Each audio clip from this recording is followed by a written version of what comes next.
man's a fantastic man. He really is.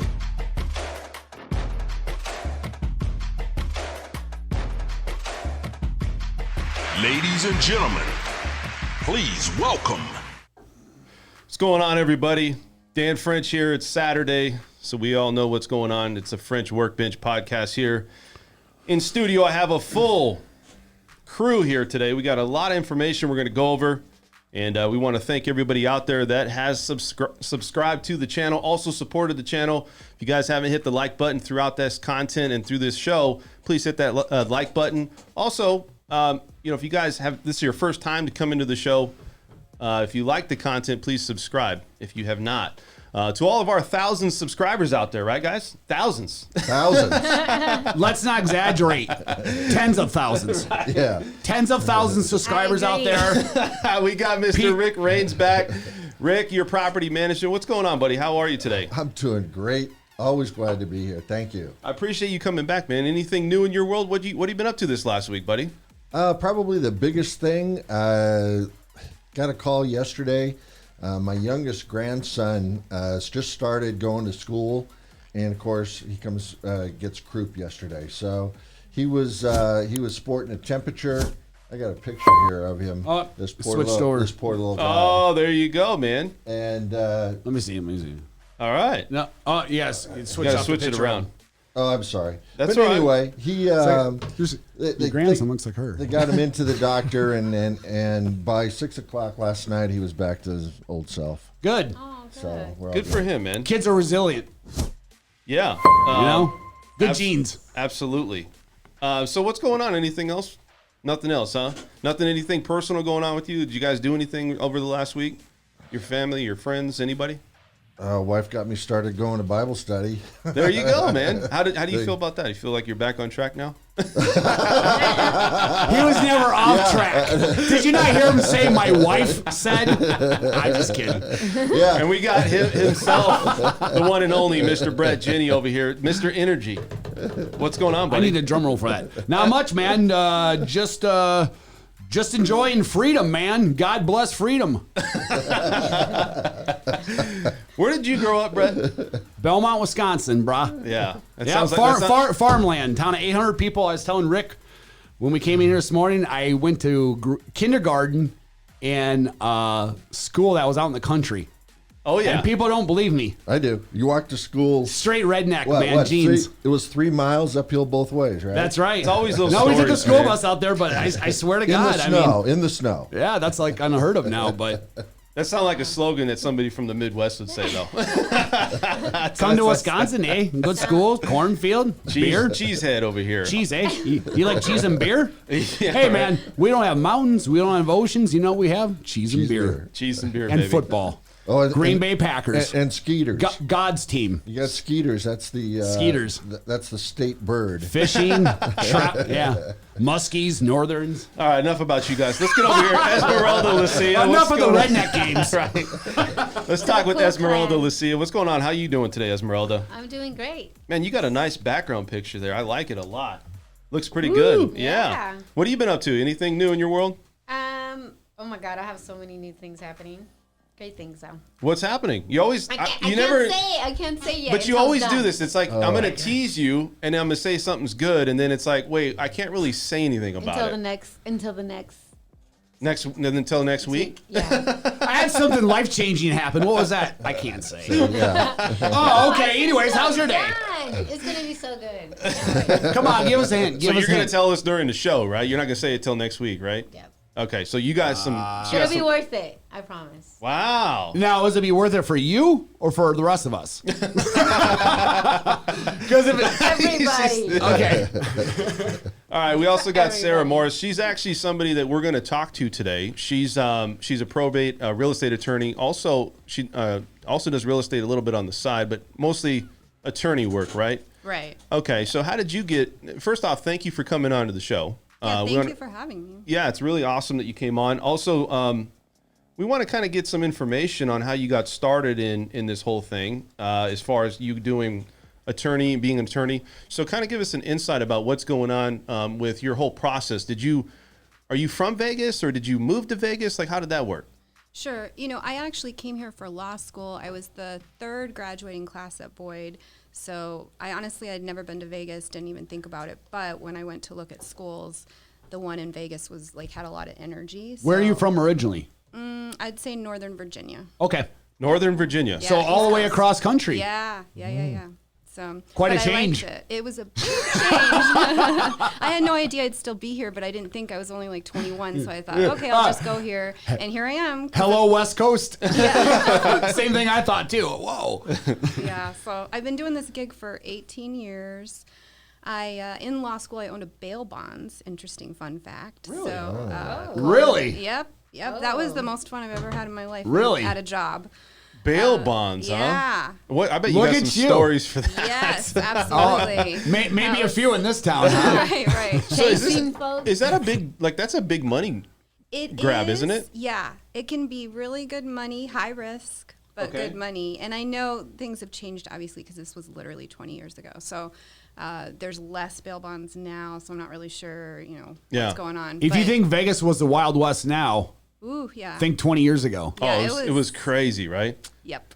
So I'm glad I did that. Nothing to see here, folks. Yeah, that's a lot of. Does that really give you what do you think you really learned from that process at working in a bail bonds? I would say you never really don't judge people when you look at them because they could have a ton of money, even if they look like they're living. You're on the absolutely street, right. You're absolutely right. Or they could look like they have all this money and have nothing and be in debt. So I really learned you just cannot judge a book by its cover for sure. Because people go through different things. I think everybody thinks when you go to a bail bonds, you're just you're scum. Yeah, and that's not true. No. There's a lot of people that go that are. There is. This town has the highest one, probably one of the highest for DUIs, and I'm sure that's one of the big things, right? Yes. DUIs going down there, people. So they're like, I need money, I need to get out, and they. So you post their bail, Yes. and then how do you get paid then? So it's a bond. So they put up a certain percentage of the bond. Okay. And They then put we up their pay. house. They can, depending on how big the bond is. And So- then we pay the insurance company a percentage, and then we get a percentage. So that's Okay. one thing you need to know. Bail bond is basically a type of insurance policy, Yes, correct? exactly. Gotcha. That's what it is. Exactly. So that's why when they bail, you go get them. You got to go get them 'Cause you gotta go get your money. Court. Yeah, You're so getting you your gotta money. hire Okay. the bounty hunter Gotcha. to go get them, My which is cousin why it's was such one. high risk because you never know. I mean, Yeah. even if you've got 5 co-signers, they may not go to court, and then you got to go find them. I gotcha. You know. Just a lot of work that ends up becoming out of something that you didn't sign on for. That brings up another question then. You said you got to go get them. Well, if you've got 5 co-signers and let's say you got 5 houses on the line, That's unusual. I'm just okay. Yeah, That's yeah. unusual. But let's just say that you have more than enough collateral. Sure. Do you just say, screw it, I'm going to take the whatever? You never do because you never know if the collateral's still there. It's best. That's to a go whole get the nother person. risk. Yeah, it Yeah. is another risk. You're basically So- saying we're taking this as a bad business decision, and now we're going to try to recoup what we can. right. There you go. All right, so let's get into this. All right, so let's talk. Interesting, anyways. Sorry. We're gonna we're gonna talk a lot today about many different topics, not crazy amount of topics, but we're gonna talk about a few topics. So the first thing is, I do want to tell everybody that the housing market, obviously everybody knows, is slowing down. So we've had a problem. The problem is that everybody was coming into this market, really putting in offers over list, high numbers, right? High amount of numbers as far as people coming in multiple offer scenarios, putting crazy amounts of money over list price. Okay. So we've seen this taper off now, maybe because the market's starting to slow.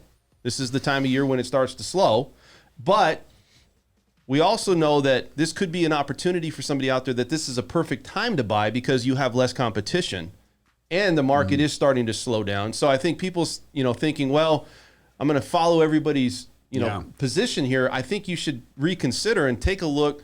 It doesn't mean you have to go out, and what, Brett? Go ahead. I think what really comes into play right now are what's the price of the home that you're buying. Right. Because if it's still $450 or below and it's a decent house, it's updated, it has a pool and a yard, I just submitted an offer yesterday for a buyer and it was listed at $375. We submitted it for $375, was on the market for like 12 hours.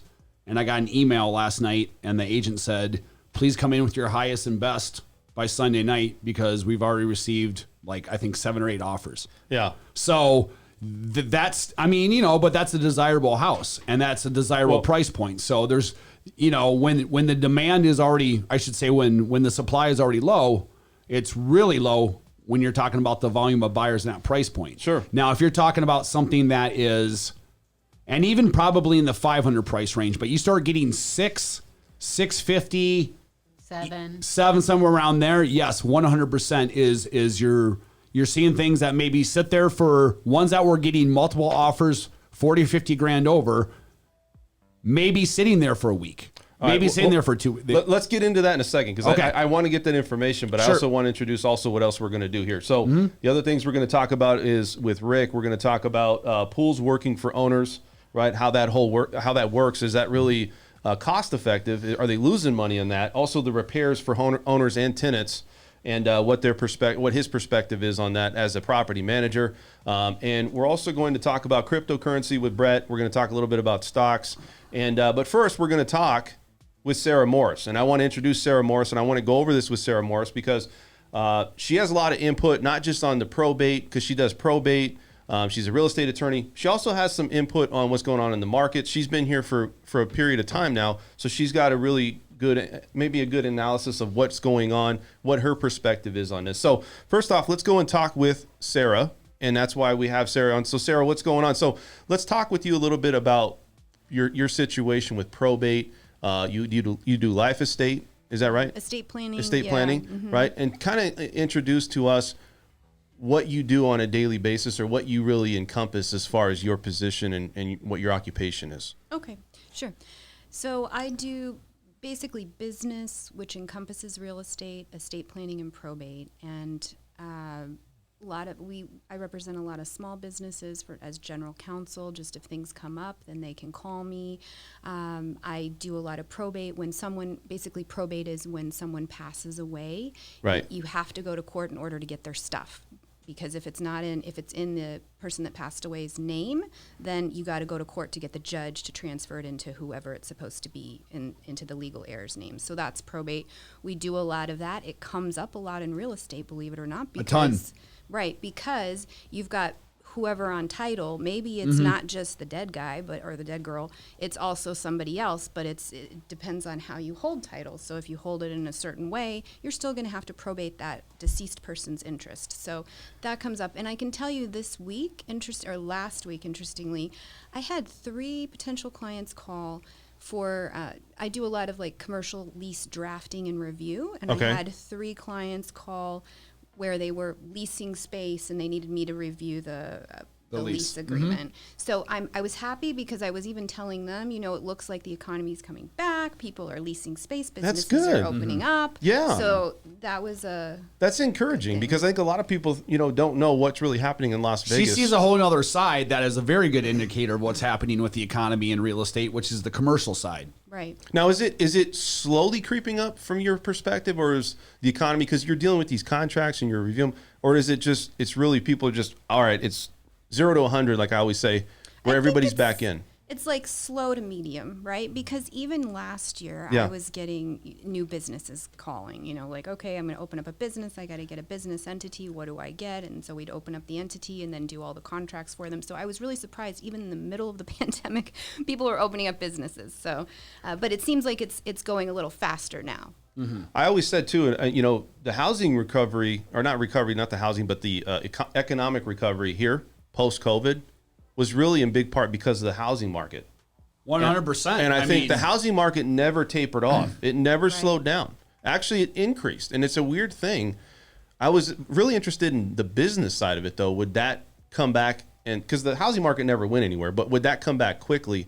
From your perspective, it's coming back pretty quick, huh? It's coming back pretty quick. Yeah, I've definitely seen an uptick, especially the last few months. So let's talk a little bit about how you got into the business. We kind of did a little bit, but let's kind of go into the process of how you got into what you do and Now. what time, right? Yeah, right. And so what do you see out there on a daily basis with what you do and how you work with some of the clients that you work with? Like, is there a lot of people looking for probate right now? Is there a lot of people that are seeking out your line of work? There's definitely, unfortunately, or fortunately for me, but unfortunately in general, more people dying, did die during COVID. So the probate cases have definitely gone up since then. And of course, I don't know, a lot of people, they don't need to know this, but the probate calendar is very backed up because of the pandemic. I can tell you firsthand it's okay, backed up. because you're the dude. realtor, so you're waiting for that house to close. Personally, 100% can guarantee it's backed up. So I mean, we're waiting like 8 weeks for a hearing at this point. Yeah, dude, it's great. Wow. Yeah, it's. Yeah. So COVID. They'll tell you, the realtor will tell you 30 days, but it's not 30. No. So They'll tell you that. 8 weeks. Did it used to be 30 days? It used to be 30 and under, believe it or not. We could get a hearing It was fairly within quick. a couple weeks. Yeah. But now these poor people are having to wait 6 to 8 weeks to even get a hearing to approve the sale. And when we're talking about the hearing, for people that don't know what that means, when you have to sell a home through probate, then the judge has to approve it, and there's an auction that takes place. So that auction hearing it doesn't take place. Even if you get into contract and somebody wants to buy the house, it's going to be 8 weeks later before that person knows if they actually get the house. Yep. Because that's when the auction's going to take place. So you need an accepted offer to present to the court. judge, to the Yes. court, right? And then what happens is that it's basically an auction, open auction, but that doesn't happen until the actual court date. Yes. And the judge is just going to take the highest and best offer, which makes sense. So let me ask you this. Have you seen a lot of that yes. this past year where you have an investor come in or something and Yes. so so I've never encountered that personally, but I was told, and you'll set me straight, is if, say a house is 400,000, that's the value. That's Right. appraisals coming in and blah, blah, blah. And you've got someone who's going to be living in the house. It's a family and they offer 400 and that's what's accepted at. That if somebody comes in that's at 405 or 410, the judge will probably just say, listen, dude, 400 is what it is and blah, blah, blah. Or they just say, nope, 405 is higher than 400 and they get it. Yeah, it's the nope 405. It's whatever the highest and best. They do not Period. care about They don't care. circumstances. And that's something I think people don't understand. It doesn't matter if this is, your dream home and your I get it. whatever. They're there to represent the best interest of the estate. Of the and estate. The Yep. estate's best interest is to get as much money Absolutely. as possible. Yeah, I gotcha. So- Okay.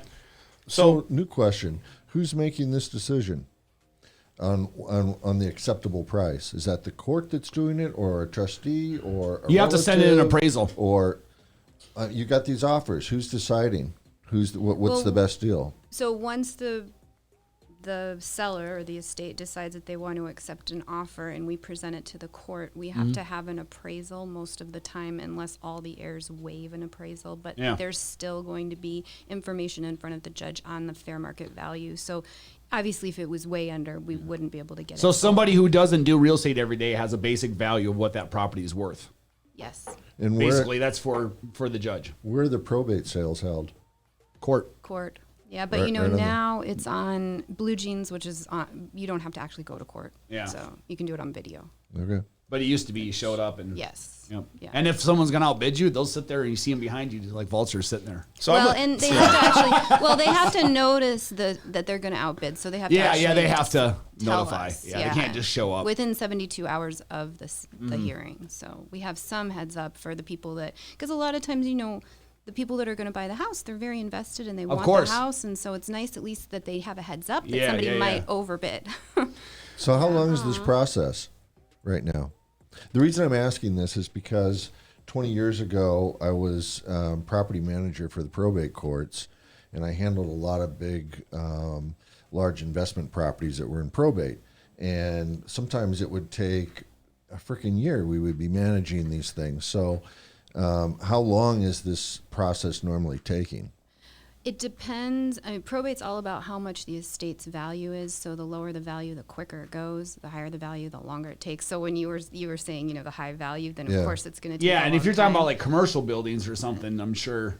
It was a huge Yeah, condo multi-unit. Okay. like 100 and some units. Yeah, that's just not one house. So then you're in general That's 100 administration, homes. what's called general. So it's going to take you over a year for sure to get through that. But with the smaller estates, a lot of people, the estates are between 100 and 300,000 is the general, that's an average value, and that usually takes 6 to 9 months to get through entirely. But the home portion of it is probably 4 to 6 months. So if somebody, the seller of the property dies, can they have anything set up ahead of time in a will or something where they don't have? Absolutely. Yeah, Please right. do that, Which and is that's what I can do. which is But- leading and to it's what else gonna- you can do. Let me say Yeah, this exactly. though: if a will comes in though, right, and there's not any, let's say there's other, dependents that when that person passed away, that have equal rights to that, right, on that will, they don't define that. Now they have to go through a process, right, to say who gets the money or who gets the actual assets. Is that correct? Well, there's so many different kinds of Depends estate. how you get set up. Exactly. There's wills and there's trusts. So a will does not avoid court. You're still going to court. Yeah. Trust totally avoided if you do Yep. it right. So you just want to make sure. I mean, that's the other thing. Like Irrevocable trust. if you're going to court, then the heirs are spending a lot of money. So in order to avoid that, you should probably have an estate plan. Then you don't have to go to court at all, and it makes it easier. The whole reason people do this wills and trust thing is so that they can make it easier for the people that they leave behind. Yeah. Those people are already going to be grieving. They don't want to have to deal with the time, expense, emotion of going through a whole year of court just to get the house. Like, that's crazy. So if you do a trust, the way to avoid that is to do a trust, basically. If you do a trust, then you're going to help your family. And honestly, that's what people really care about. And you strongly advise go that route, Of obviously. course. Yes. Go that route. Come to me. I'll do it. Legally, morally, professionally, everything. Go that route. Yeah. Get set It's up with the much trust. easier. Yeah. So the go will- go see her to get it set up. So the will doesn't have any power per se. The will will not avoid going to court to get the judge to transfer the house. Let's just say it's the house. A will right? stands for willfully going to court. I'm just kidding. I just heard made that, it but up that's a right good now. You one. like that? Yeah, that was good. I That was used my good. big brain on that one. But the will, yeah, I mean, but to answer Dan's question though, the will at least, the reason to have minimum basic estate plan as the will is because at least you dictate who gets what when you die. If you don't have a will, then the court literally has to go to the law, and the law says who gets what. Well, what if you don't like your kid and you want to disinherit them, but the law says they get it because you haven't done a will or anything? Then everything goes to that Then kid. it all goes down to the So kid, yeah. you gotta at least have the will, so everybody who you want gets your stuff. And that's when you physically see people rolling in their grave. Yeah. Right. So let's say this: you Too probably early deal in with a the lot of people with emotional situations. Is it hard for you to deal with that, or is it you just kind of have a callous to, you know what, I get it, but I'm here to do a job, and I just got to be, I got to stay on task, right? And because I think a lot of people come in, just like you said, the COVID issues and things that go on. People are probably like, I'm sensitive, I'm emotional right now, and I don't know how to react. And then you're coming in, you're kind of dealing with some of these people. Is it hard for you? It is challenging, but I have a lot of empathy for like legitimate, authentic empathy because I think we've all lost people in our life, and so I can understand what they're going through to some extent. Of course, I'm not in their situation, but Sure. I think it's just very important to acknowledge their feelings and make them understand that I'm here to help them through the process and make it as easy as possible to get through, because it is a difficult process, for anyone to go through when they've lost somebody and now they have to deal with probate. Yeah, it's a tough situation to be in. Yeah. What's the process for somebody that, let's say, if they don't have a will, and you have to go? I mean, obviously it's different for everybody, but is there a certain process that takes, is it months or is it maybe a couple weeks for them to figure out who gets what? Because I know going through that process, sometimes it takes longer, right? Well, the good and the bad. If somebody calls me and let's say their husband passed away with no estate plan, no will, no trust, I can tell them because I already know what the law says, who's going to get his stuff, right? So they know up front who's going to get it, which is good because then, there's no argument. It's just, it is what it is. Yeah, the law yeah. says this and this is where it's going, because he didn't do a Can't- will. You know I'm just doing Candy's- my job, right? Candy's getting her cut, right? That's right. She's getting her cut. For Candy's sure. all getting looking her at you cut. and you're- Community property state for sure. The wife's getting her cut. Right? They're all looking at you and you're like, not I'm the just, wife. I'm just doing my job. So what's the latest person or group or people that you've dealt with when it comes to, you have a story or anything that you had recently that you were dealing with somebody in a situation like that where they really didn't have all their ducks in a row and you had to kind of go through the process with them and get That's everything probably fixed? 8 out of 10 people, man. Yeah, it is 8 out of 10 people. I would say there's two things. The quick story is I just talked to somebody, and I bring this up because I know we have a title rep here. It is really important how you decide when you purchase a home. The way you put how you hold title is it really impacts what happens if someone passes, right? So there's lots of different ways. I'm not going to bore you with the different ways, but I had a potential client call me and they said, okay, because there's a lot of multi-generational living together now, right? So I had a client call and say, okay, there's 4 of us, my husband, me, and my in-laws, and we're all buying a house together, but we are concerned about how this is all going to work when one of us passes away, which I'm glad she called. She was smart to call because it's it's complicated, and it all depends on what you want to happen if one were to pass, right? Sure. And what ended up happening is, and a lot of times in these types of situations when we have multi-generational living and people aren't putting the same amounts in, like one of them was putting 100,000, the other was putting 200. So you've got different portions of equity in it. Yes. Yeah. And so it gets very complicated. Honestly, what I told her to do and what we're going to do for her is a land trust. There's lots of different types of trusts, but the land trust, it would work really well for that kind of situation. Everything is because the property is going to be put in that trust, and then the trust rules in terms of what happens if someone passes, and you can do whatever you want. You've got complete control. Whereas if you had just put them all on title, then it becomes that you could hold title and add percentages. Yes, but then I've seen that. But then if one dies and it's a undivided percentage, then that percentage has to go to probate court to get to the next person. Unless you have it set up. Unless you have joint tenancy with rights of survivorship, which means if one dies, the others get it, right? But a lot of times because there's different portions, they don't want to put it back in the pot. So that's kind of complicated, but an easier example for probate purposes, because I feel like that was No, that's all right. We like to hear the long-winded That's not version. Law 101 right there, man. That's I know, I'm trying not to be complicated. That's like the master's class. But I will say what has come I'm not up too a lot. smart. You got to dumb it down for me. What's come up a lot though is when I had a client who the guy passed away unexpectedly. He left behind. He had no will, no trust, nothing. Left behind 3 kids. He had 3 siblings, and then he had a mom in Mexico who has dementia. Well, guess what? The mom in Mexico who has dementia gets everything based on the law, Nevada law. That's who's getting everything. He didn't have a kid. He didn't have a spouse. So we have a problem because she's in Mexico. She's getting a check for a couple $100,000, and they don't. But it's a problem because they couldn't get it into Mexico. So That's what I was going to say. Is how What- did they what- even what- get it? Exactly. Yeah, It was a right? big production, which obviously I can't disclose how they ended up getting it. But the point is, you gotta plan. You gotta plan for these things. You never know when they're gonna happen. And you don't want the wrong person to get everything. I mean, you're dead, Yeah. but you probably don't want, Yeah. all these hundreds of thousands of dollars going to somebody that you can't stand, right? I know an easy way to get it there. Bitcoin. So see, we can segue into the Bitcoin talk. I'm just saying. That's Brett's topic right One- there. one I of know, like- I one know. of bread and butter. That's what he wants to talk He's just itching my over there right now. topic? It's my life. It's my life. Now. If you die with nothing set up and no relatives, and they can't find anybody, who gets the money? Great question. I think you probably know the answer. Yeah, I know the answer. The state of Nevada. So that's why you want to plan, because otherwise the What's the state's getting your terminology for stuff. that? Screwed. Interstate succession is the. It's called wrecked. I have a question. So let's say that we'll just say is a man that died, and he doesn't have his wife died too, and they have like 8 kids.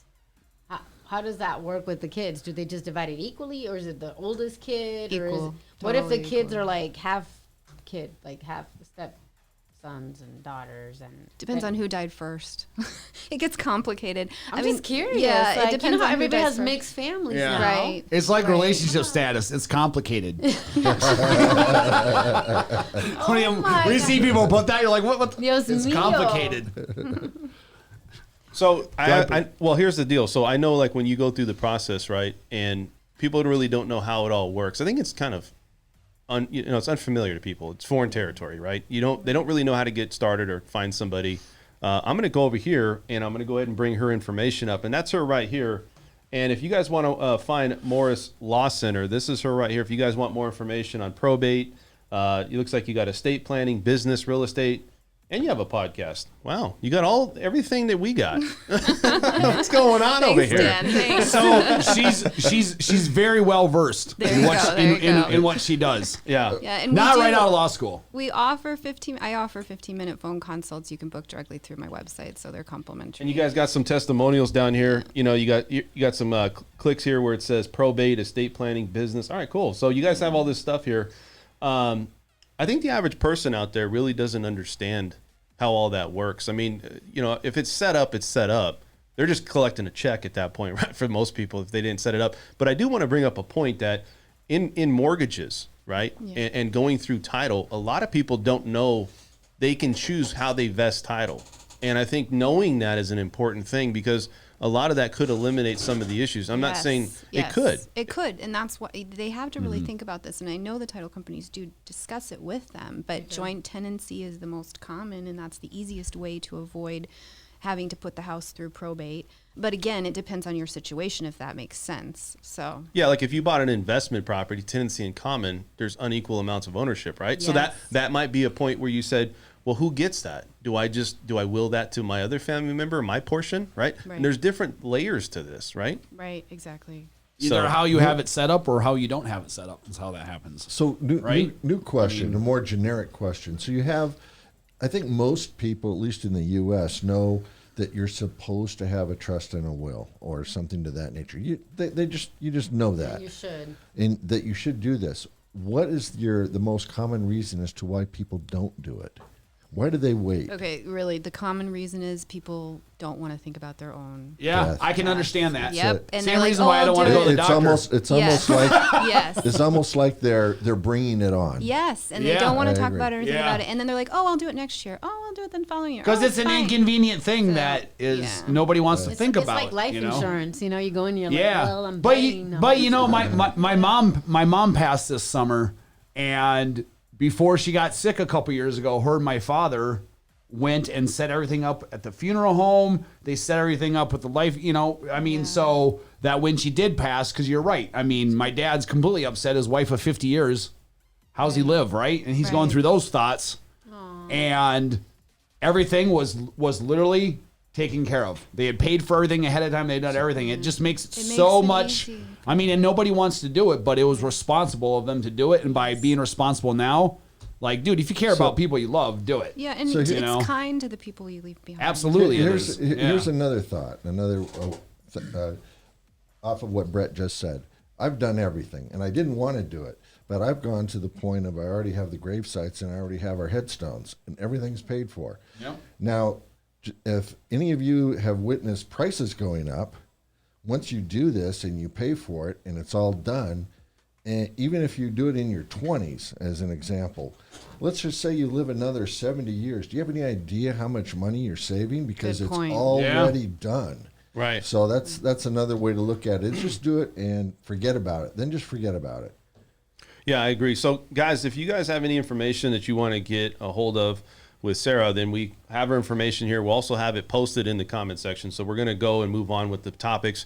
She's also going to give us some insight on what because she is a real estate agent. She doesn't do it full time, but she's also going to give her insight a little bit on what's going on in the market. So let's go ahead and segue into what we need to talk about with real estate. So a lot of times, when you look at real estate right now, real estate's starting to slow down. This is the normal time of the year. Some statistics that I want everybody to be aware of, there's high amounts of bidding war that was going on. Obviously, everybody knows that in August, 58.8% of offers written, and this is through Redfin agents. It's not for across, was forced as a bidding war. So that's a high 58%. 58%. That's a high number. The peak was at 74% last year, where offers were being at 74%. Every single offer. Is that just for this market? This market. Okay. Right now, you look at this and you look at August. We're looking at month of August. Yeah. In 2020, it was at 59%. The peak was at 74%. So you're looking at us now seeing a market where we had 25 to 30 offers going on, right? Everybody's in a multiple offer scenario. Now we're down to 7 and 10. I know it doesn't sound like that is a big deal. but it's a big deal. And I think Because it's the little things like that, Right. Especially being in this business 16 years, it's the little things like that you start to notice and that you need to pay attention to. Right. So with that being said, yeah, it's starting to lessen down for the buyers, but you still have a low supply in the market. And then you still have, and I always say, watch what the hedge fund money does. Yeah, I mean, and that's true. So they've come in, and you look at cash buyers; they're up 290%. Oh, is buying homes. that it? That's it. That's it. That's huge, man. That's a big no, number. no kidding. Right? Yeah, I mean, and here's the other thing, right? So you look at Las Vegas, and I'm thinking, well, Las Vegas is really got to be in the top 3. They didn't even crack the top 5. For what? For as far as cities that were going in highest and best or high bids. That means there's 5 other cities out there minimum that are getting higher offers or going through a bidding war that's even a higher percentage. Let me guess. Austin, Texas? Boise, Idaho? Hey, right? I'll tell you what it is. They're 2 of the 5. I know it's Phoenix, Boise, Idaho, I believe, and I think it was North Carolina was another one. Okay. So I bet you Austin, Texas is too. Probably so. I mean, I don't know about those facts, so I'm not going to No, I know for sure. You know for sure. Okay. So I don't know anything. Here's my thing is we're now in Las Vegas starting to settle down. And I still feel, look, everybody says, well, rents are going up and the rent cost is higher than mortgages. I'm sorry, mortgages are higher than rents, so I'm going to still rent. And should I get into a mortgage? Listen, everybody's different. But if you're looking to get into a house right now, I feel that the market is starting to kind of ease back. And we always say this, when the market starts to slow, that could be the best opportunity for you to buy. And what are your thoughts on this? Do you think the same? My thoughts are, I agree with you 100%. And my best advice is give it a couple months. Give it about the end of the year, and it should be a much more noticeable thing. Like again, as I've been saying, I'm not saying the market's going to crash. I'm not saying we're going down 15%. I'm not saying anything like that. But another thing that's going to be a contributing factor too, which we'll have yet to see, but I think is going to happen, which are interest rates are going to increase. Well, let's talk about. I'm not saying a lot. I want to say about but Las Vegas. Let's talk about Las Vegas Okay. really quick. Las Vegas is a market that we're all entrenched into it, right? We just see it's kind of like you don't really go outside your bubble. You don't know what's happening outside of Vegas. So we're always like, Vegas is the hottest market ever, and it's this and it's that. Still really, true. but really, it's hot. But is it really the hottest market? I mean, It's not the hottest, but it's one of, and always going to be, especially right now. But it's slowing down. So you look at it and go, it is slowing down. Yeah. Now, the number of homes, we'll go over this in a second, the number of homes have decreased, right? You said this, and we're going to Yes. talk about this. But we're starting to see I look at the activity. I also look at the offers that are going in on houses. I also look at, is there negotiation power at this point? On some homes, yes. On some homes, no. They last in August, the percentage of over list offers that were being put in on contracts was 55%, and it dropped to 50%, which is still a high staggering number, right? 50% of offers have over list prices going on. But that's better news, and I think it's still an opportunity for people out there to buy a house. I mean, what do you think about it, Rick? I'm with Brett, but I think that it's you should probably start looking real close about the beginning of November.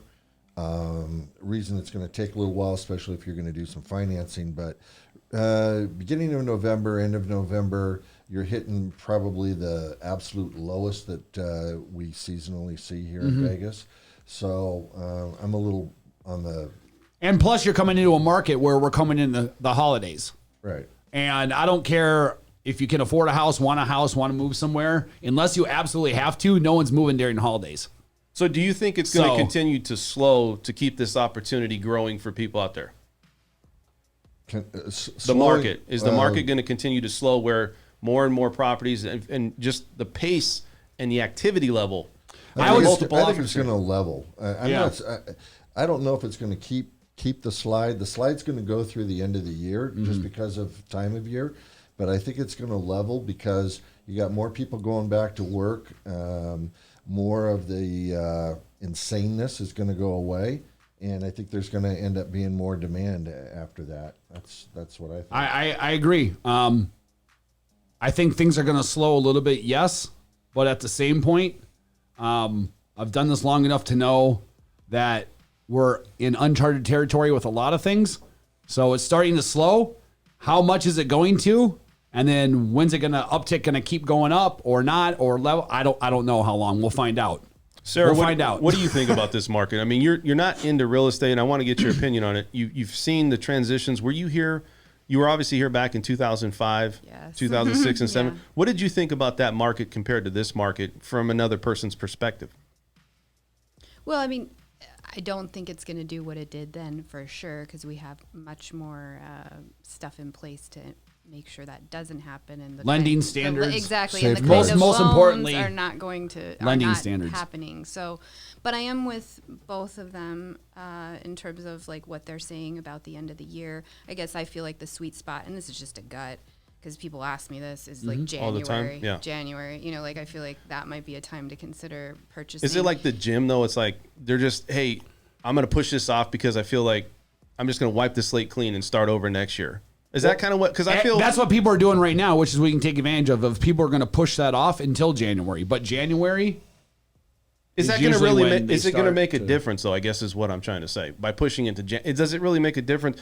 Well, I feel like, because, okay, I agree with you guys that the slow time of year, it's coming up, it's the holidays, it's traditionally the slow time for real estate. 100% agree, but, you know, it takes a while to get that slow happening. Yep. So that's why I feel like by January, that's when, like, you might want to consider buying, but literally in January. I'm not talking about, like, March, you know? Yeah, that's what I'm saying. Is I'm not saying you're going to buy in January, but the people, you need to start getting yourself prepared and doing what you need to get your everything in place to start in January. Yeah, to do it. And here's another thought for people that are wanting to sell.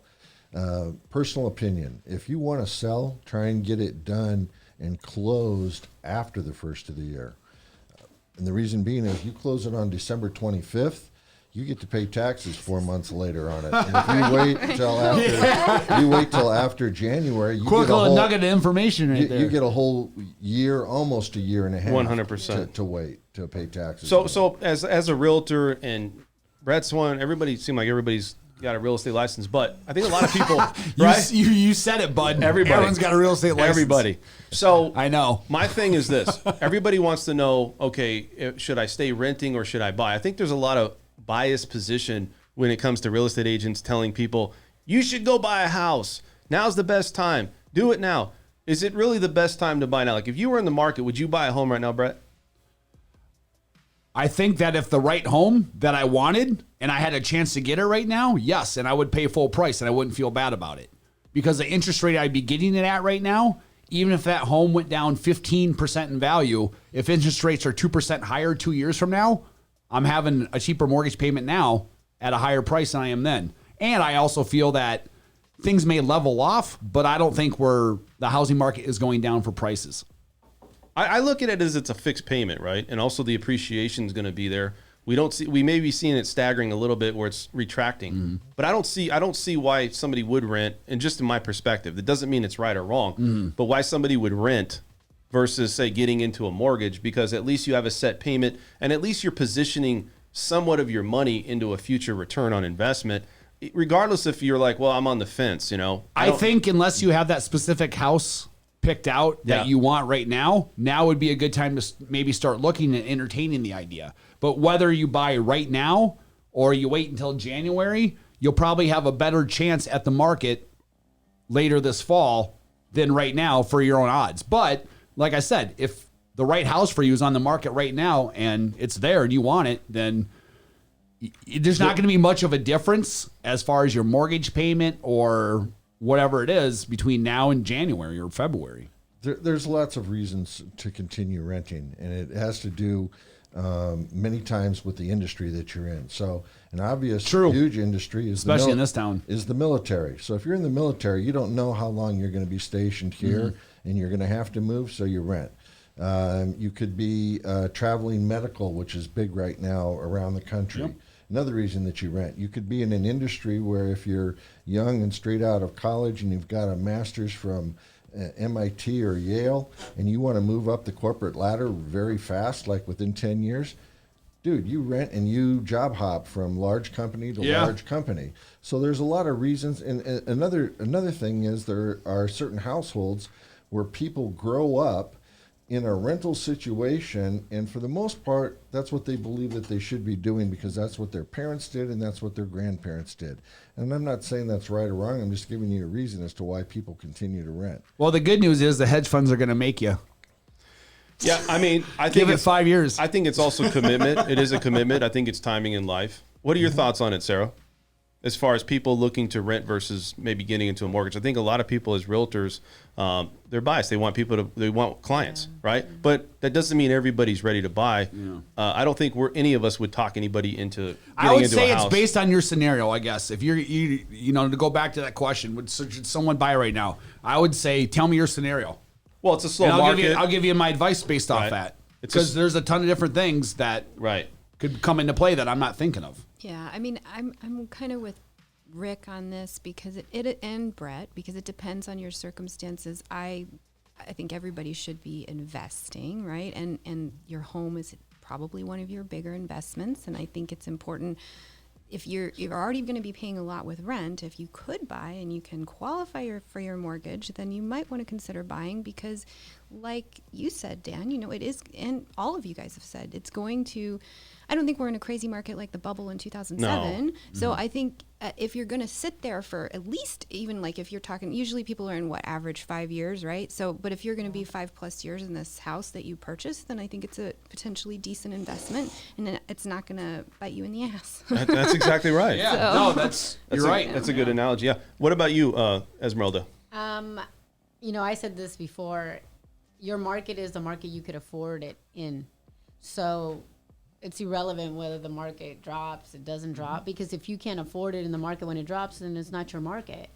And I think that if you're in the market, you have the money, you can get a loan or you can pay for it, or then that's your market. And if you find the house that you love and it's your house, and then it's a win. I think that anytime you can afford to buy a house Is your market. is It's a the right is a time. good market. Is you your know? market. Yeah. Let's look at the numbers here. So we have 3,806 homes. Is that less or more than last week, Brett? That's let me take these off for a second. That's less. That's less. Okay. So last week we had, what was last week? So you look at the we had 3844 last week, and we have 3770. Well, I took this last night. Remember we had Last that. night. Okay, yeah. So we're at what on there? 3806.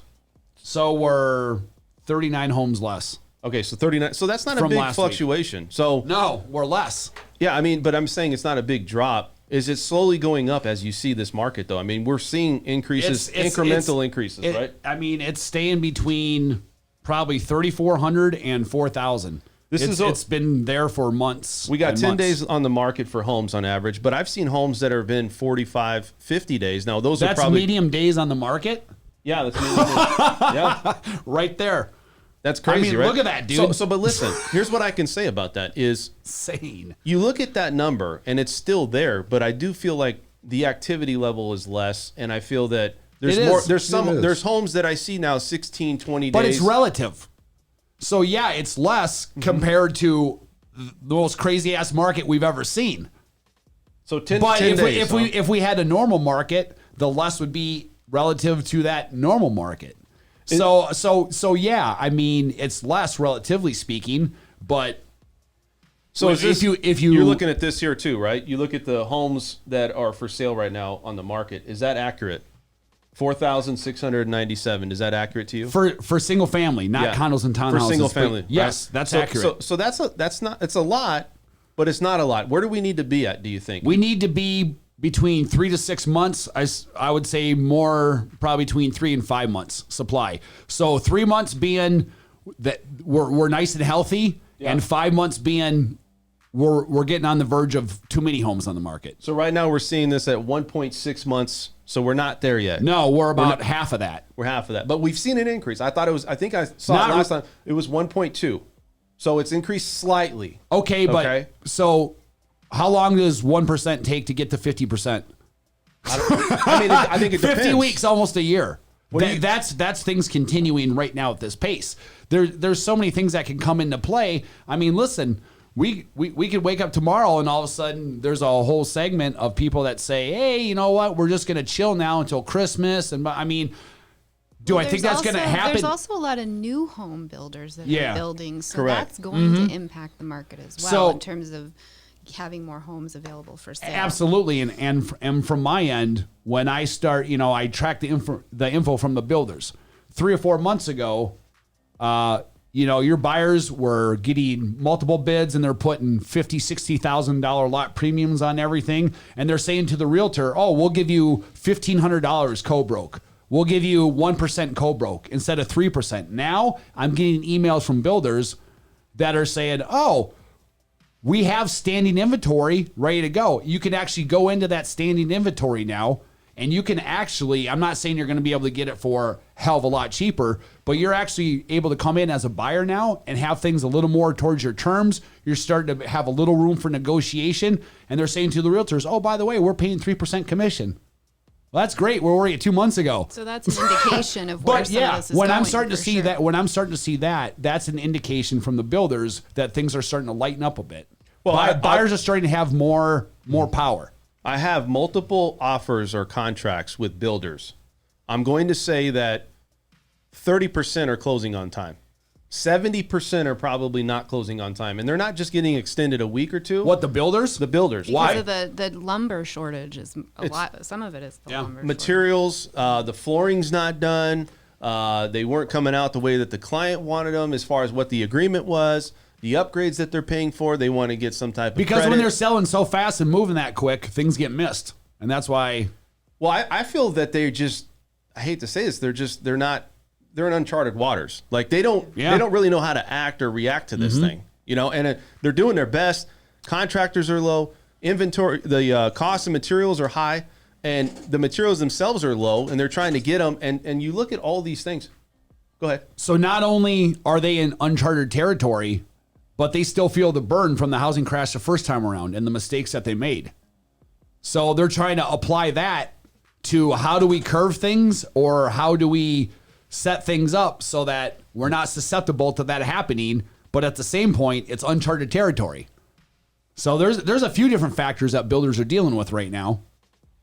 Rick, what do you think? I mean, you think it's the market's kind of going in a good direction here, obviously, and what do you think about the situation we're talking about with builders and how they're working with a lot of these materials and things that they're trying to deal with? Because I feel that builders are doing the best that they can, but I feel that they're still running behind, right? The contractors are still running behind. The materials are still not coming in when they need to come in. I mean, we discussed this the last couple of weeks, and builders can only do so much. I mean, if the wood's not there and the contractors, and again, we're back to workers who are all staying at home, and they're not there, everything's getting slowed down. The only people that don't care or that get upset about this in a way are the buyers. I understand their side of it too. You said it was going to be done. You said.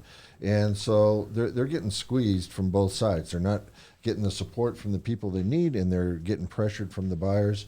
It's going to turn around when supply opens up. Yep. And support products are back on the shelf, whether it's cement or lumber or whatever, and there's people in place to do the work. It's simple. Well, it's interesting because we were talking about inventory supply, and we're going to end this segment here. Albuquerque, New Mexico, you got North Carolina, Seattle, and Denver actually have Albuquerque? Yeah, has lower inventory than Las Vegas. Oh, wow. So that's interesting because we're still Seattle? It's happening everywhere. Yeah. So we think that we're the one that's out there and we're in lights and everybody thinks like Vegas is the top, the best place and we got nothing. That's here. because we're Vegas, We're man. popular. Hey, there's 4 or 5 other popular places. Yeah, they're all jealous. They're all jealous. We're the city of lights. They're all wannabes. That's right, man. You come Vegas or you come nothing at all. Absolutely. Let's go over and we're going to talk to Rick about property management. Rick, we're going to talk to you today about repairs, both owners and tenants' perspective. Also about pools and working for owners, and is that really a profit or is it a loss to most of, a lot of these owners, right? So go ahead and let's talk to you about what's happening here. Well, I wanted to piggyback for those of you who didn't catch last week's podcast, please. We had a really good podcast, and we were interviewing Ace with Green Oasis Pools and Landscape. He's been in the business 20 years. Unfortunately, we didn't get to touch on how pools affect property management. And one of the things I want owners out there that are thinking of hiring property managers or to do it themselves is that most tenants aren't looking for places with pools. They're looking for a functional place that's either near where they work or their schools, or it's the right size. And pools are rarely one of the things that are on their list. And when you rent a place out, you're probably going to only get between $200 and $400 more in rent, depending on the size of the pool and where the property sits. And your costs for that pool are going to be between $150 and $200. So Because of liability? Well, I was going to No. jump in with the liability because there's also the liability, but I'm just Steam talking. was coming out of I'm just talking numbers here. But yes, and the other thing is that you have the liability.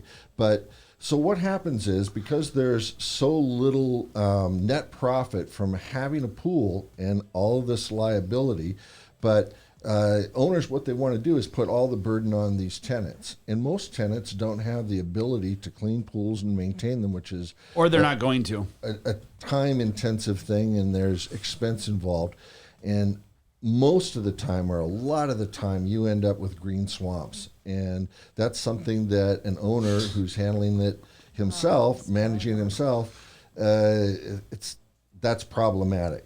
So that's one of the things that I wanted to bring up as far as pools, since we had that last week. Okay. And then moving in the same vein into, I've got the three things that, again, do-it-yourself property managers or owners, the three pitfalls, major three pitfalls. And the first one is, if you're an owner and you're doing it yourself, you don't have the time or the resources to fully figure out a background on somebody for most of the time. And what we've run into, and I could give you a lot of stories about this, you end up taking a person who flashes money in front of you. And I don't know if any of you have seen the movie Pacific Heights with Michael Keaton, but if you're an owner that's thinking about doing it yourself, you should really look at that movie. Because you're gonna, once somebody starts flashing money in front of your face, especially if the property's been sitting on the market a while, your emotions get in the way, and that's a big problem for do-it-yourself owners. And the other thing is, don't allow family pressure as an owner to come into the thing, into the mix. We end up getting more owners calling us after they've been trying to do it themselves they've got their niece or their nephew or their uncle or somebody that's in the property, and it rarely works out. And the problem is that you as an owner are inhibited, or you feel inhibited, to make the calls that are necessary to push the buttons in order to straighten the situation out. And in a way, you put yourself in that situation. Second pitfall. Most new owners, they neglect setting up a repair fund. And that's key. Every house is just like me and everybody in here, you're getting older. And as you get older, you get more aches and pains and things go wrong. Houses aren't any different. So it's critical that you set up a repair fund. And as I mentioned in other podcasts, I get owners saying, well, how am I going to make any money? My expenses are so high, so on and so forth. And one of the things as an investor that you should really consider is going in with as much money as you can. Make your mortgage payment as low as you can and get the best, newest house that you can, or the newest property. Because again, older they are, guaranteed that you're going to have problems. How do I make money when you sell it? How do you make money when you sell it? No. When they say, well, how do I make money as a property? Oh, yeah. Well, no. The way you make money is you don't have a mortgage. Yeah. Well, Okay, I know, number but one. yeah, And that's you like make your money when you sell it. Yeah, actually, that's Actually, the truth is you make your money when you buy. If you you're right. If you can get in and you get a really good price, that's when you're making your money. Yeah. 'Cause the market on the other end is going to determine. You're just grabbing your money later on down the road. That's it. Yeah. The last one, and I've got an interesting story for this one, is that there's a lot of owners out there that try their best to ignore problems. And that's a surefire way to get you in a lot of problems, either with state mandates or laws that you break. That's one. What's one of the side. things that they typically ignore? Like, would you say that's a big problem that you have with your Well, clients? I would say that probably the biggest one that they ignore is the owner takes the position that everything that the tenant does and happens to the house is because of the tenant and is the tenant's responsibility. And that is not a good way to make business decisions. So let's say I have I agree with a you. piping problem, like underneath the That's sink. different. The sink, is that something that the property manager would take care of it, the landlord, or would it be the tenant? Why do you have a piping problem? So as an example, What do you mean, Rick? Rick's driving. So I was gonna say something further, but we're live. oh, I just got it. We keep you young, Rick. Thank you. So no pools. Wait, I've never had a piping problem. So no pools. Hey, Rick, No show those pools. guns, buddy. Let's Let's see. change it. Well, let's see. Wait, hold on. Let's see those guns, Rick. There you go. Rick has no Death piping and destruction. problems. He's got Part no piping D. problems over here. But wait, Okay, and a lot of this we're getting serious now. Yeah, a lot of this stuff has to Let's do focus. again with the owners and their emotions. That's a big thing. They let their emotions get involved in this, and when you're talking about any investment, you got to take emotion out of it. So, let me give you an example of making a bad decision over a small repair. I had a guy who was older. He was on the golf pro circuit. He was good. He rented this place. It was a 2 or 3 bedroom. Was his name Tiger Woods? His name was not Tiger Woods. He was on the senior tour. That was under one of his mistresses' name. But anyway, he moves in and he literally leaves about 80% of all of his belonging in boxes in the bedrooms. Why? Because he's on tour all the time. So he's out on tour. He's paying his rent like clockwork. It was about $850 a month at the time. This is about 15 to 18 years ago. And he comes home one weekend and he decides to do his laundry and the dryer doesn't work. So we call for a repair, and in the process of the repair guy going out, they find like 4 or 5 socks in the motor system. But none of them are his. They're from the previous tenant. I call the owner. You got to remember, 20 years ago, $70, it was a big deal for the repair. Owner says, no, he was trying to use the dryer and they found socks and it's going to have to be his repair. I said, are you sure you want to do this? And so That's Rick's way of saying I disagree. yeah, Are In you a sure? nice way. yeah, and You sure that's the decision you're going with? you're going with? And I told him this guy's gonna. If I was this tenant and he'd been in there for several years, he's gonna move. And no, that's his problem. I tell the tenant, Dude. and the tenant goes, "Are you kidding me?" He goes, "Okay, I'll pay it." He goes, "I'm giving you my 30-day notice." I said, "All right, I understand." So he moves out. He paid the $70 to get the dryer fixed. All right. That property was on the market waiting for almost 4 months. That $70 repair off a guy that didn't even live there ran him over $3,000.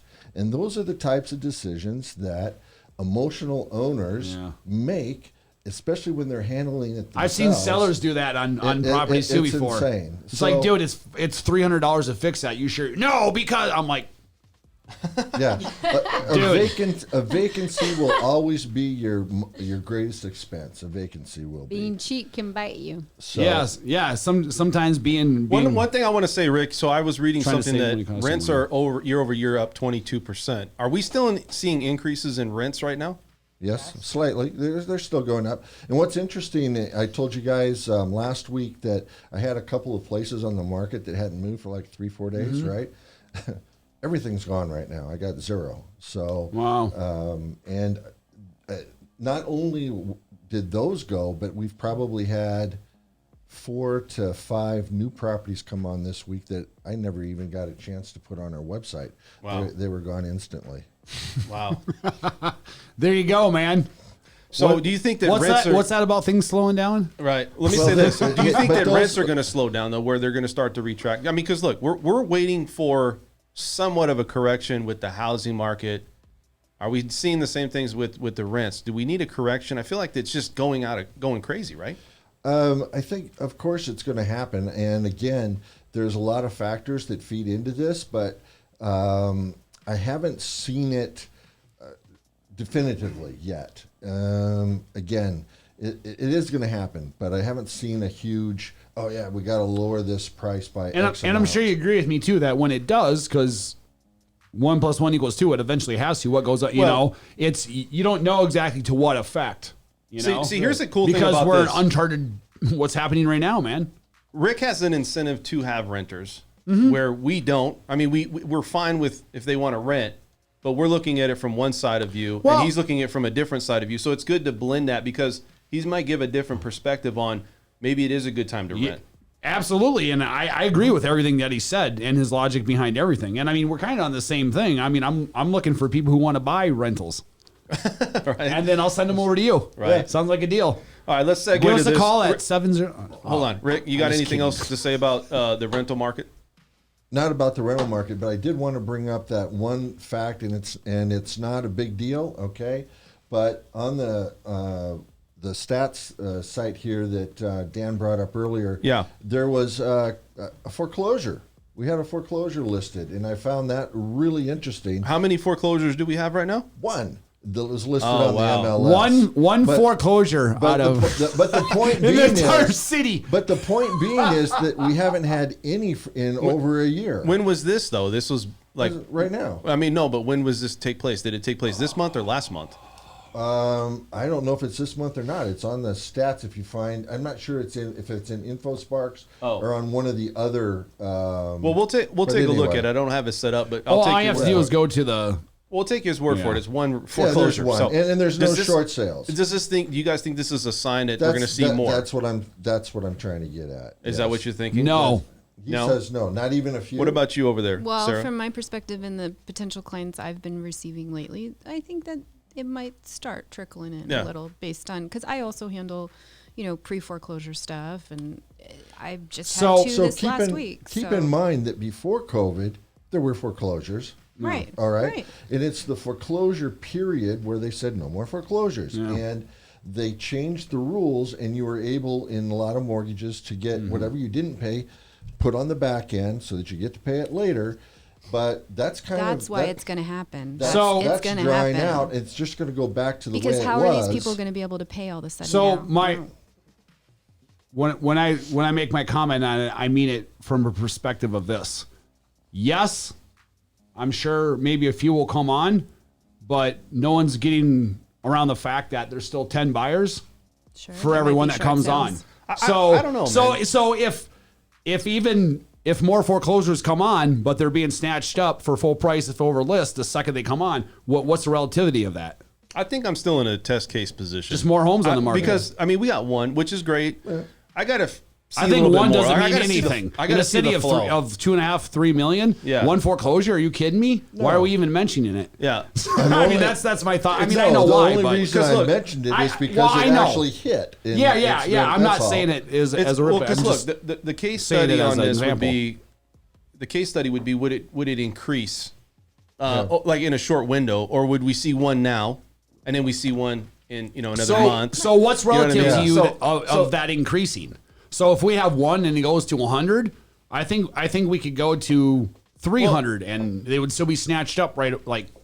Dude, it's still a case study in my You know, opinion. yeah. I think it's a good thing to bring up. agree. It's No, I something- agree. Okay, and so we'll just leave it at that. Okay. Yeah. Okay. Are we going to segue out of property management? Because I have one thing I want to say. Go ahead and talk Okay. about it. 100%. All right, just for the landlords out there, because again, I'm always thinking about liability. And I know you've had insurance agents on before, which have probably talked about this, but when I do estate planning, I do asset protection. So definitely pro tip, landlords, please have an umbrella policy. Please, please, please. If you have rental properties, you need an umbrella policy. You also do not own those rental properties in your own name. That is the most insane thing to do ever. For the you listener- want to own them in an LLC at a minimum, because you do not want, when that tenant sues the property owner, they do not need to sue you individually, so all your personal assets are exposed. You want to put it in a business entity to limit your exposure and limit your liability. And it's cheap to do. What's umbrella for all the viewers out there? Great question. I should have already No, I'm defined serious. that. Yeah. Umbrella policy is usually you've got your 300, 500 policy, your standard policy, and then you put an umbrella. It's usually $1 million umbrella. So if a tenant slips and falls and they sue the landlord Okay. and the judgment is over your policy limits, covers that? It covers it. Cool. Which is very important, because if it doesn't, then they're going to go after your own assets. So you want to have that umbrella policy, and it's not that expensive. Very cheap.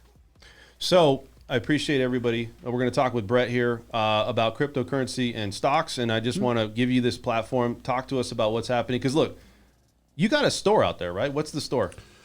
UncleMerch.com. There you go. UNCLEMERCH.com. What do you sell at that store? So I sell cryptocurrency gear.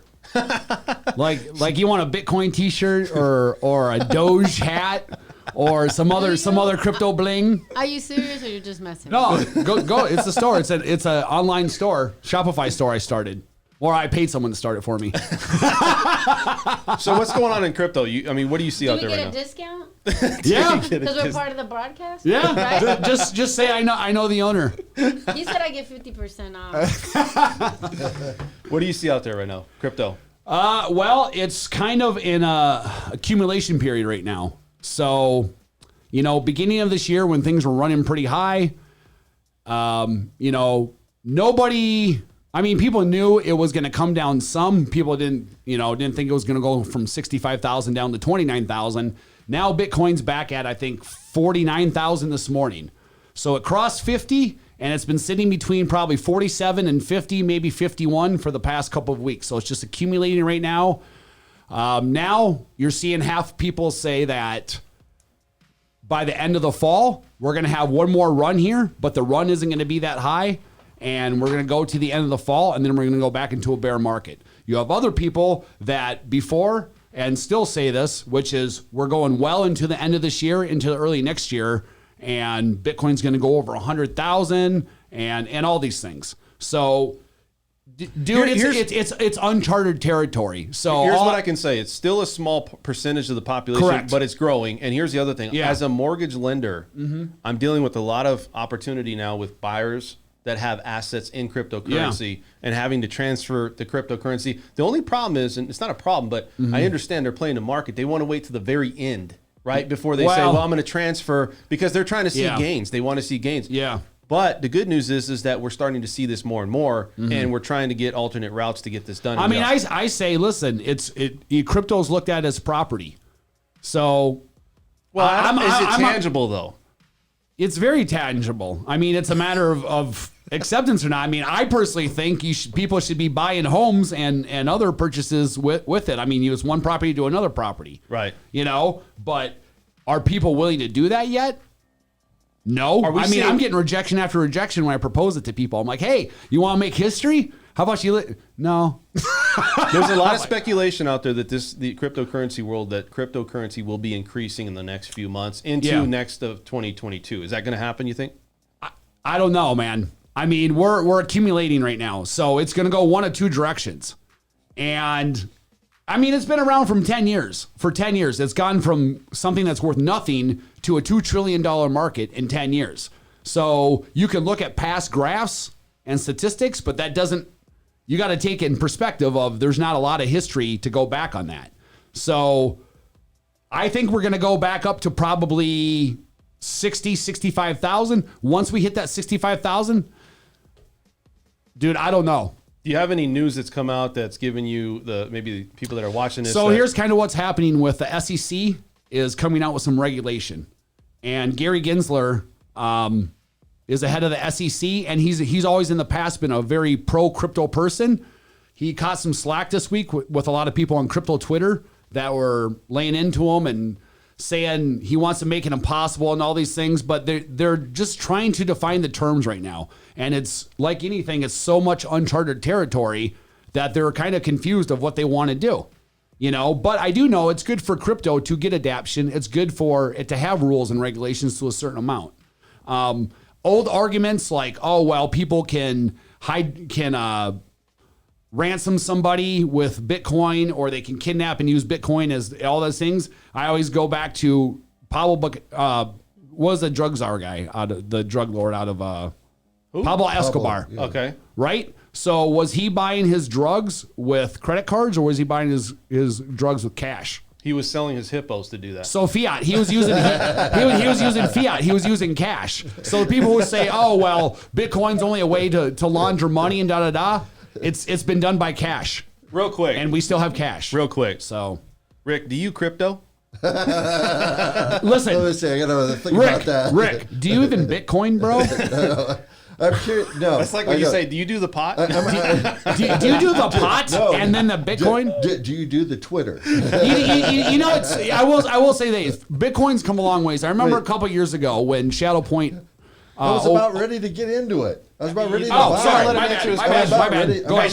Show the guns real quick, Rick. Show him the guns. Next time. I'm sorry, man. Next I'm time you cut sorry. him off, he's going to show Go you the easy. guns. Go easy. I mean no harm. No, I have a question. How much is Litecoin going for right now? Litecoin it was like 178 this morning, 179 this morning. $178? Mm-hmm. Okay, I want to buy 1,000 of these. You're selling them on your website. You want to buy 1,000 of them? For Cool. $19.95. Okay. Place the order right now. You won't see. I have a guy this week I hired in the Philippines see that places Brett? the order. Brett won't do real estate for a month. Yeah, He's dude, like, I'm in. I fully encourage you to order that many. I mean, you're putting these in a glass case for $19.95. You don't even want is worth what? How much did you say? Dude, you know where I'm getting it from on AliExpress? About $2.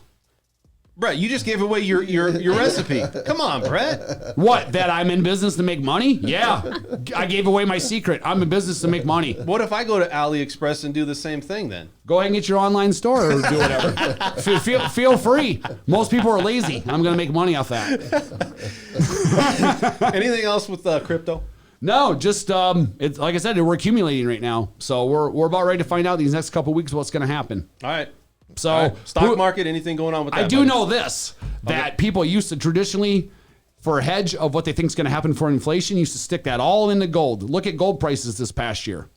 So people are making that shift over to Bitcoin for the store of value. Next. Yeah, Bonita over here, Nunez said that, I know Bonita. Oh, you do? Yeah, she's a client of mine. Oh, okay. Yeah. So she said that that you can buy a house in California with crypto. You think that's going to start to become a thing? I would love for that to happen. In fact, anybody who wants to sell their house, who's considering that, we can have it so that when the people pay you or it goes to payment in, it comes in strictly USD cash. They don't ever see the Bitcoin, or you can keep it in Bitcoin. I know how to facilitate that. But like I said, I'm having trouble right now trying to find title companies that'll get on board, because title companies, their attorneys get to me and say, hey, we're not saying what you want to do here is illegal. What we're saying is it's a gray area, and we're not touching that because of a gray area. But there are title companies out of Glen Oaks in California that have done it before. So yeah, man, I would love to be the first agent to do that here. Brett Jenny, ladies and gentlemen, the crypto guru over here. I am. And let me go back to say the one and only crypto certified agent in the state of Nevada, and I'm a Bitcoin certified professional. Anything going on with stocks? So I know how to do that. Anything happening with stocks? Stocks, just follow Wall Street Bets. I mean, those kids are making more money than I am by doing nothing with fundamentals. Just go on there and see what the popular stocks are, buy them, and hold, dude. You'll make money, basically. Sarah, you got anything to add on crazy right crypto? now. Do you cryptocurrency? I do not. I am actually currently doing research on it, so I'm glad we're having this conversation. See, everybody's I would, trying to get I would from love the- to have as many discussions with you as you want. Any questions I'm you have? looking into that too. Yeah. Brett's going to have a show after this for 2 hours, so if you Not today, but It's just going to be me talking to myself. That's basically every day. I need Esmeralda, your number. let's end this show. Okay, so Esmeralda, you had something to share, and you said you're going to share it today. I want to know what it is. Let us know. I said next You week. said No, today. you should do it today because I won't. Do it Yes, today. do it right now. Come on. Yeah, Let us come know on. what's happening. I was looking for a home and I won a bid. Oh, you And I got everything did. I wanted. Okay, so is Awesome. this a new home? It's a new home. Wow. You having a housewarming party? Yeah, if you're ready to buy some furniture. No, just like So where did you go buy this home at? I'll Where bring was the it beer. at? What area? it's in Mountain's Edge. Cool. Okay. Is Cool. that the location you were desiring? That's why I wanted to be in the Southwest. I wanted something close to my mom. And I originally wasn't looking to buy at this time, but I've been searching for a long time. I was actually trying to buy last year Okay. before my dad died.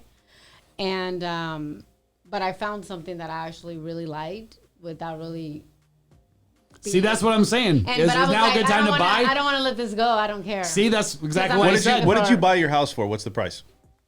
I don't want to say it now. Just give us No, a it's ballpark. like asking a woman how much she can't- weighs. No, but just give us a ballpark. Like, what is the challenges out there? Like, are you getting? Is it something that was? I'm not saying. Look, we all know you can afford $1 million home. It doesn't mean you got to go buy $1 million It's home. not. It's not. We're not all that. balling like you. Yeah. It's not. It's nothing that expensive. It really isn't. I Okay. mean, it's in the middle. Okay, so I would we'll say between 500,000. Yeah. Okay, that's all you had to say. It's That's around cool. there. I didn't get nothing like Yeah. crazy. It's just, but it's everything that I would want, and I looked at it as longevity to keep. Mm-hmm. So it's really I bought it for like one of my rentals that I would keep. Are you 'Cause I know doing- I would rent it when I- Remember when you said, is now a good time to buy? That's the scenario I gave. I said, if the right Well- house is there, Esmeralda, congratulations. There you go. Who Yeah, congrats. who are you going to use for the financing? Go ahead. You should have used me as a realtor, but we'll discuss that. We'll discuss that later. The builder lender, right? I had to use my family. Oh, in see, this look. one. What? Dude, like right there, that's a big Blood's hit in thicker the than gut. water. No, but it Stab- wasn't. It was a stab in the builder, back. and I had to move with that. That's But- like taking I'm just Rick's kidding. arm, his guns, and punching me because right that in was the the only way I gut. was going to get this house. So Yeah. I had to use my connections to get what I needed. Yeah, you gotta do what you gotta do. It's all good. We're just giving you crap, anyways, dude. Next time you buy a house, though, I better get a call. That's just funny. So, anyways, guys, we're gonna finish the show. This is the final segment of this. You guys have anything else to say here? Anybody? Final thoughts, questions, anything out there? Rick, let's start with you. Anything? Everything's good. Okay. Did we check the chart? Is anybody asking any questions? Not too much today. I think a lot of right. people are listening. But go ahead, Rick. You got anything else, or no? Nothing else to that's say. it. Brett. Just contact us or me if you have any questions about the housing market or Bitcoin. I mean, I'll just talk that to the end of the day. So wait, one last thing. So it wasn't mentioned. I'm with Atlas Group LC, and we're on all the social media. Look me up. Give us a call. Absolutely, Sarah. Thanks, Dan, for having me on. This was a lot of fun. It was awesome. And Brett, you should come to my legal CE class, continuing education, next Thursday. If Yeah? not, you can come next. I do it every month. But Okay. Anyway, it'll be interesting. I'll get your number after this. Text me the info and I'll be Look there. at all these Okay. connections we Guarantee got it. going on. This is why So- we do this. This yeah, is so this for town, real man. estate agents, if you need law CE, which everybody does to renew their license, then I do teach the law CE. And of course, for anybody else out there, if you have questions about business, real estate, probate, estate planning, I'll talk to you for 15 minutes for free. So give me a call. Absolutely. Esmeralda, with your new house, anything else? Your brand new Oh my God. home that she's She's using. just going home to her new house. She's using connections in her That's right. family, but that's cool. I'm just playing. It's Hey, good for my you. uncle bought it for me, so he's Hey, my it's bank. all good. I'm I happy can't be for mad you. at him, right? I'm happy right. for you. I'm just giving Thank you Thank some. you. Don't be I'm giving you some shit. shit. Dan's just a hater. Just playing. Biggest hater right now, you son of a bitch. I just son like, of a bitch. I like you. to put people on the spot, man. It's funny. He's not. So thank you for coming on, everybody. Again, this is the most real and behind-the-scenes information regarding financing, real estate, money talk, entrepreneurs wanna through s- on-job experience here in Las Vegas. Again, I'm your host, Dan French, streaming from Las Vegas. Brett, what do you got to say, buddy? For anybody who's listening, we are the podcast of the stars. They all listen to us. Please hit that like button. Also, subscribe if Most you like the content. influential. If you guys have any questions, put it in the comment section. I'll answer them. One of us will answer them. We'll also have Sarah Morris's information in the comment section if you want to get a hold of a probate or an estate attorney, right? And that's it, guys. We'll see you guys on Tuesday. Hopefully, you guys have a great week and be safe. We'll talk to you then. Buy Bitcoin. Bye. Thank you for watching an episode of the French Workbench Podcast. If you want to tune into past episodes, please subscribe to my channel now. Also, if you want to look at our audio-only options, we do have iTunes and SoundCloud.